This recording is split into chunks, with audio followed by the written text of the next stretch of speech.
I'm going to call this meeting to order of the Oldsmar City Council emergency meeting, Monday, March 23rd, 2020. I would also like the record to reflect that pursuant to the governor's executive order, not requiring councils to meet, city councils or commissions to municipalities, I should say, not requiring them to meet in person. And our vice mayor, having just returned from a cruise, she is doing self-quarantining for 14 days, and she is joining us telephonically. She is right here next to me. Thank you, Mayor. You're welcome. All right, with that, the next item on the agenda is the invocation and Pledge of Allegiance, which will be led by our city attorney, Mr. Tom Trask. Our Father in heaven, give us the power to clearly discern right from wrong. Allow our words and actions to be governed thereby and by the laws of this land. We ask for inspiration to strive in our endeavors to serve the public. We also ask that you direct us so that above all things we will discharge our duties to the benefit of the people we serve. This we pray. Amen. Amen.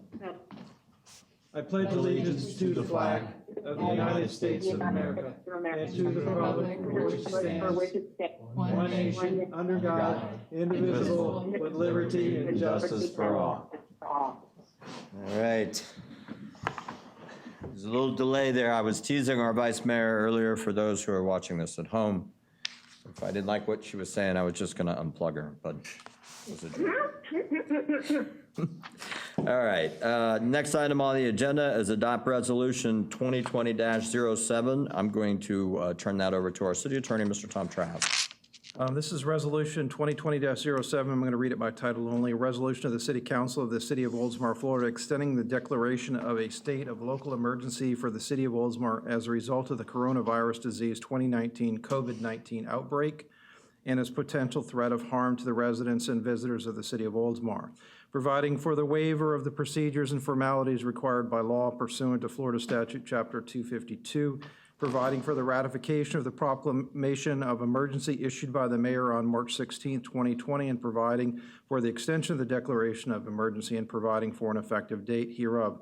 That was a reading of resolution 2020-07.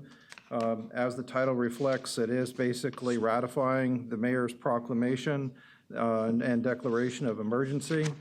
Also, I want you to note that in section 6 of the resolution, there's specific language in here. It allows the mayor and authorizing the mayor to extend the duration of the declaration of emergency in 7-day increments by proclamation upon request from the city manager as the primary city executive responsible for emergency management. The reasons for this is that under state statute, you must meet every 7 days. In order to keep extending the emergency order.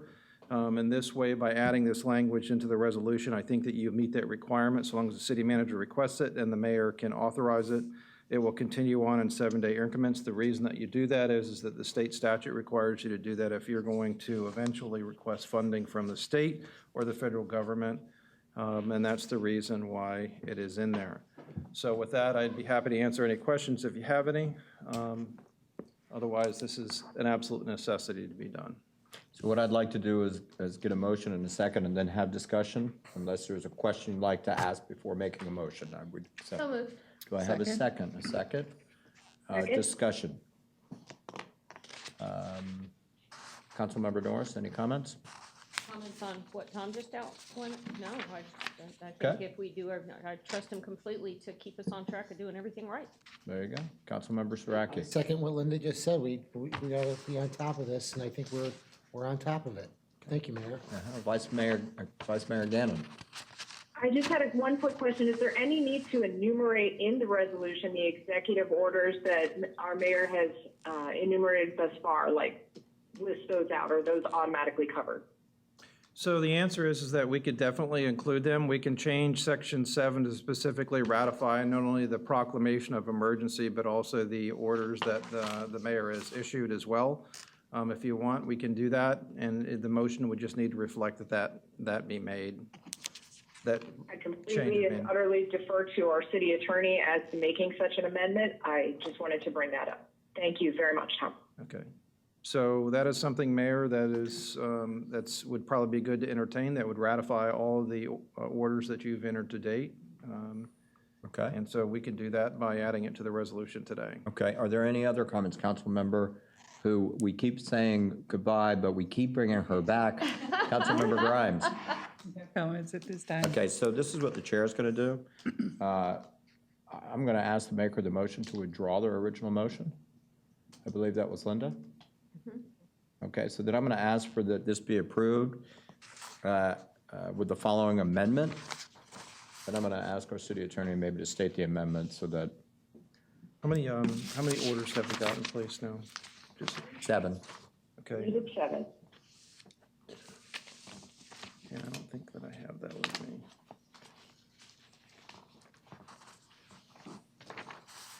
Okay, so my suggestion then is that in paragraph 4 of the resolution, that it would read, the city council hereby ratifies, I'm going to change that from ratify to ratifies the proclamation of emergency of the mayor on March 16th, 2020, and executive orders 2020-01 through 2020-07. Okay, is there a motion? Do I have a motion? So moved. And I have a second from Vice Mayor Gannon. Is there any discussion? Sensing you're ready to vote, all in favor signify by saying aye. Aye. All opposed? Aye. Motion passes. Okay. Before we adjourn, we have our meeting tomorrow. We're going to try to keep really straight to the business the best we can. We will spend more time talking about kind of an update as it relates to the virus, I should say, as it relates to what all is being done here in the city. I did attempt to communicate with everyone this weekend, certainly nothing we were voting on, but actions that have been taken so everybody is in the loop on what's happening. I will give you just kind of a real quick, brief update. We have had these county calls every day at 1. The one today centered mostly around the discussion of stay-at-home order. And it sounds like it is a possibility that the county may go ahead and issue that order, especially if Hillsborough does so. They were meeting. They may have already done it. I don't know. They do it? They met, but I didn't have time to see what they said. Okay. So, and then Pasco is also communicating with our county administrator. So we'll see how that goes. They have said that they would put out a draft for us to comment on. When this meeting's over, I'm asked that our city attorney maybe assist in a little bit of some different suggestions. I will tell you that from my perspective, I did suggest to the county administrator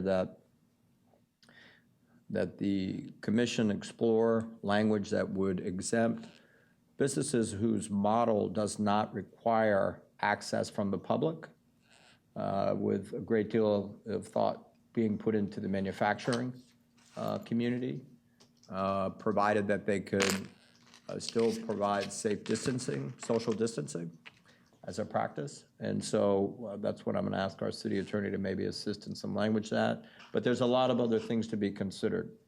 Automotive repair. Someone's car is broken, they need it fixed, it becomes essential. We have, I've heard from the CEO of one of our companies here who recently just opened here, and they provide network equipment for companies, and has told me that with some of the changes taking place, that brand new equipment is not coming in readily accessible from overseas, and they have just been crazy busy with people requesting emergency equipment because networks fail every day, as you know.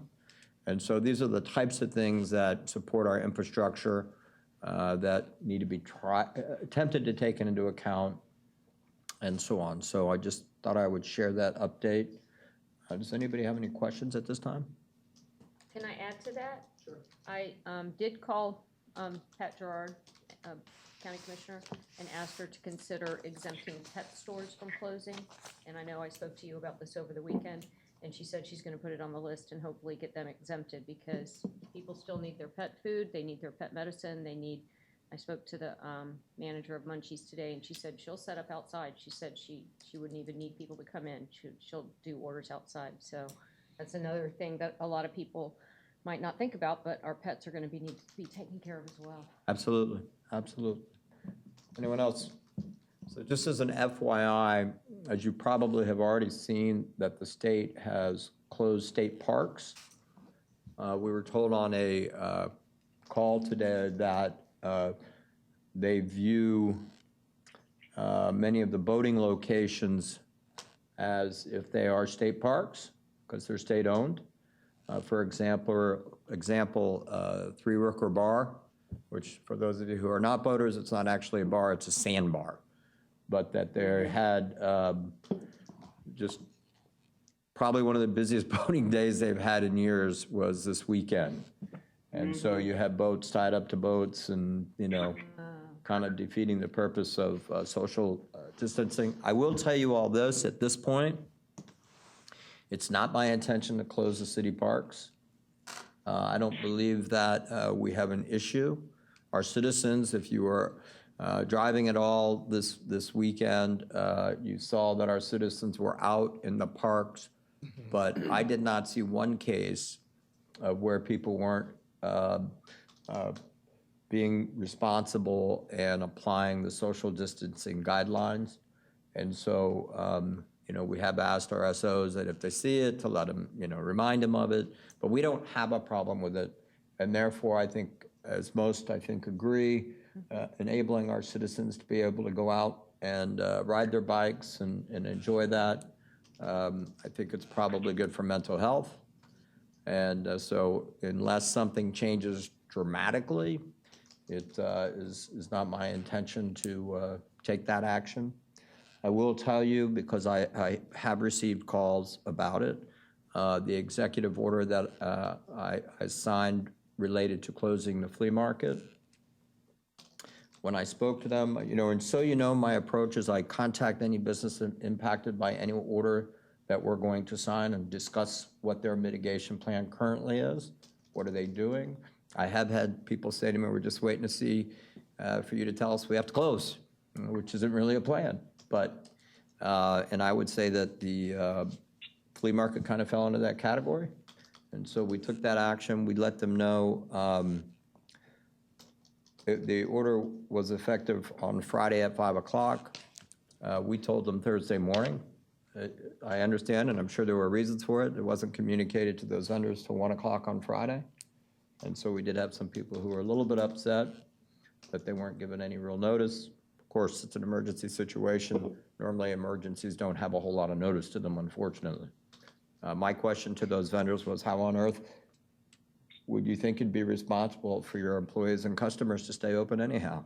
That's really the question that should be asked, not why is the mayor doing this? But in any event, so all in all, people have been extremely cooperative and supportive. And so, you know, that's all you can ask, and the business community certainly has. But we are not insensitive to the impact to our economy and the long view of where we'll be afterwards. And so we'll talk more about that a little bit on the update tomorrow, okay? Seeing that there's no other business, the chair will entertain a motion to adjourn. So moved. Do I have a second? Second. Does not require a vote. We're adjourned.